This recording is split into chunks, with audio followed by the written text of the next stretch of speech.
notre invité, Juan José Dorado. Bonjour. Buenos días, bonjour. Vous êtes journaliste espagnol en France et si on vous a sollicité avec Nathalie Yanetta qui est toujours à mes côtés, c'est pour se demander si dans l'Europe entière, le Paris Saint-Germain est l'équipe d'une génération, puisque c'est ce que vous pensez, Nathalie, hein, le PSG, équipe d'une génération. Mais je pense que c'est ainsi que peut s'écrire cette histoire. Il faut encore un petit peu de temps, mais quand même, après un tel doublé, c'est pas complètement anodin, ouais. Alors, je crois que Juan José Dorado est là. Vous nous entendez bien, Juan José ? Très bien, je vous entends très bien. Vous la mettez où, cette équipe du Paris Saint-Germain, dans l'histoire récente, par rapport au grand Real Madrid de Zidane, à Barcelone de Messi et autres, vous le mettez où, ce PSG ?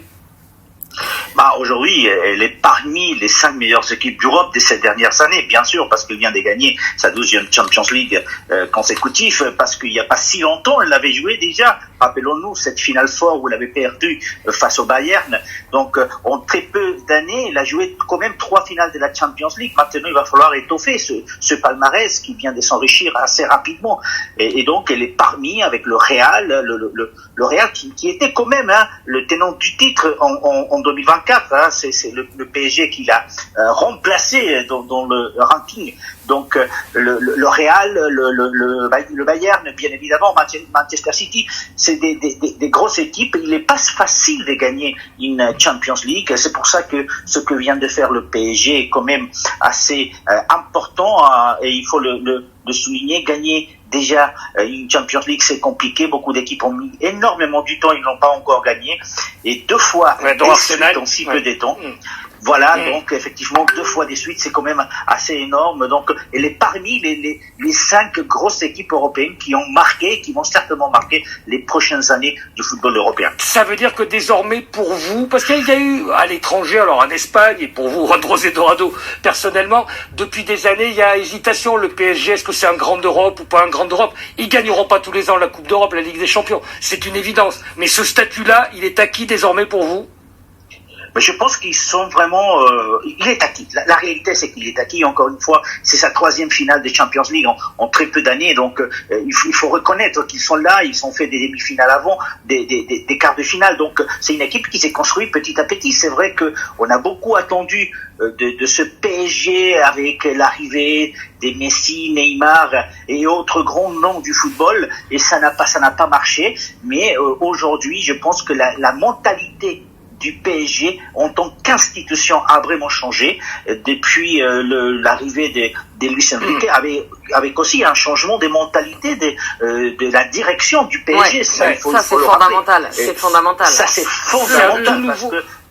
C'est un tout nouveau PSG, Nathalie. En fait. Oui, mais là où notre confrère espagnol a raison, c'est que certes, Luis Enrique, et on en parlera parce que c'est quand même son œuvre, tout ça, c'est aussi parce que Nasser El Khelaifi a accepté son rôle. Je suis un président. Avant, il y avait un directeur sportif, vous aviez un entraîneur, chacun avait son avis sur la question, évidemment pas le même. Au milieu de ça, vous aviez des joueurs qui allaient se plaindre directement chouiner dans le bureau du président, qui leur donnait raison tout le temps. Ça arrive, mais c'est pas bien de faire ça. Qui allaient chouiner dans le bureau du directeur et qui obtenait systématiquement contre le directeur sportif ou contre l'entraîneur aussi les décisions. Là, Luis Enrique, il a les clés du camion sportif. On lui fait confiance. Nasser El Khelaifi aussi a clarifié les choses avec un homme au milieu de tout ça qui s'appelle Luis Campos et qui a un rôle très important dans cette nouvelle mentalité, cette nouvelle manière de travailler. Un mot là-dessus, Juan José Dorado, parce que évidemment, Luis Enrique, entraîneur espagnol, très reconnu en Espagne, même si son passage à la tête de la sélection espagnole, ça va pas été non plus un immense succès.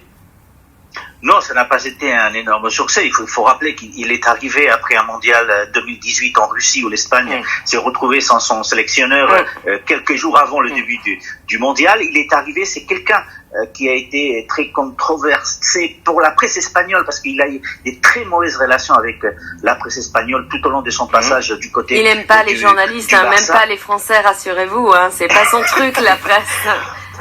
Mais nous, on trouve en Espagne aujourd'hui qu'il s'est assagi et que sa relation avec la presse, notamment la presse française, est beaucoup plus apaisée qu'elle ne l'a été avec la presse espagnole. Mais c'est vrai que ça a été très compliqué lors de son passage à Barcelone avec la presse, et depuis son passage à la sélection, compliqué aussi. Il faut se rappeler le désastreux mondial du Qatar où l'Espagne a été éliminée au tir au but par le Maroc, et je pense que les Espagnols ne lui ont pas pardonné. Mais de toute façon, aujourd'hui, on est en train de reconnaître sa valeur. N'oublions pas que c'est l'entraîneur qui a gagné le plus de titres avec le Barça.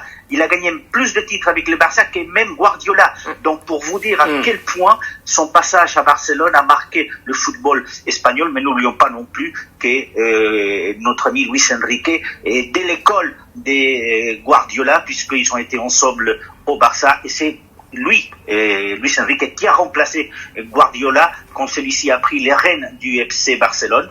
Luis Enrique, on l'appelait pour suivre, prendre les rênes du FC Barcelone B, et puis depuis voilà sa carrière. Et il a emmené cette philosophie très catalane, héritée de l'école néerlandaise, de ce football total et ce football extrêmement offensif qui est très exigeant physiquement et mentalement, mais quand les joueurs jouent le jeu, et quel jeu, ça marche. Juan José Dorado, c'est intéressant votre regard de journaliste espagnol là-dessus, sur ce que Benjamin discutait avec son supporter, ce qui s'est passé hier, les débordements. Quand il y a des choses comme ça à Barcelone, à Madrid, il y a la même chose en termes de débordement, ou c'est moins compliqué? Non, il n'y a pas du tout la même chose. C'est un phénomène très franco-français. Pardonnez-moi de vous le dire comme ça, mais ce type de débordement, ce que nous avons vécu ces dernières années, mais pas que ces dernières années, parce que j'ai encore en tête les débordements qui se sont produits après un titre de champion de Ligue 1 du PSG à Trocadéro, qui avait scandalisé tout le monde. Alors ce que nous voyons en France, on le voit pas du tout à Madrid. Je suis allé chercher quand même dans les archives, parce que parfois la mémoire nous fait défaut, mais il n'y a pas ce type de débordement. Quand le Real a gagné sa dernière Champions League, c'était pas il y a si longtemps, c'était en 2024. Donc, elle l'a gagné, et il n'y a pas eu ce type de débordement non plus du côté de Barcelone. Donc, c'est vrai que ce type de débordement dans les rues, avec les voitures, avec les mobiliers urbains, etc., ça, on le voit pas du tout en Espagne. On a d'autres problèmes, comme en France. On a des problèmes de violence à l'intérieur des stades, des cris homophobes ou racistes, mais pas ce type de débordement. Mais est-ce que ça veut dire du coup, parce que ce type de débordement, et on l'a souligné à quel point avec Nathalie Yanetta, c'est en marge, on va dire, et ce ne sont pas des supporters, même supporters ultra qui font ça, est-ce que ça veut dire que en Espagne, du coup, le football ne réveille pas, ne cristallise pas d'autres fractures, d'autres failles, et qui interviennent à l'occasion de ces événements-là? Non, ce type de faille n'existait pas. J'en parlais avec un confrère espagnol il y a quelques heures, qui s'étonnait par exemple du fait qu'en France, on arrive à interdire les déplacements des supporters lors des matchs de Ligue 1. Ça n'existait pas du tout en Espagne. Ça n'existait pas. Il ne viendrait pas à l'idée d'interdire les déplacements des supporters parce qu'il n'y a pas ce type de violence ou ce type de débordement. Alors c'est vrai que l'Espagne a été un pays assez compliqué à gérer le football pendant très longtemps, mais c'est vrai aussi que les autorités sportives depuis plus de 20 ans ont fait des efforts pour que la violence desserte les stades et ne s'installe pas en dehors des stades. Et pendant très longtemps, aujourd'hui encore, vous allez dans les stades espagnols et vous voyez énormément des familles avec leurs enfants qui vont aller voir les matchs. C'est d'ailleurs ça qui a réussi aussi, et ça il faut le reconnaître, le PSG à un moment donné, avec l'arrivée des Qataris au PSG, parce que on ne voulait plus aller au stade. Et là, on voit des familles avec des enfants, et ça c'est bien. Mais par contre, c'est vrai qu'en dehors des stades,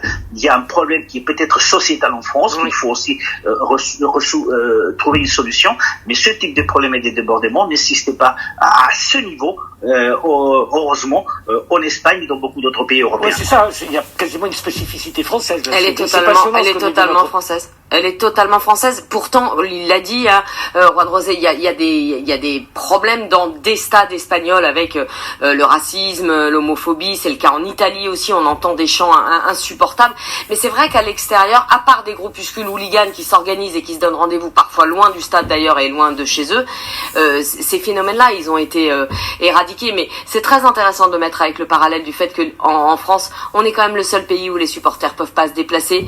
Il y a des interdictions de déplacement administratives, mais sans commune mesure avec l'étranger. Si tu peux pas suivre ton équipe pendant toute la saison, c'est quand même un problème.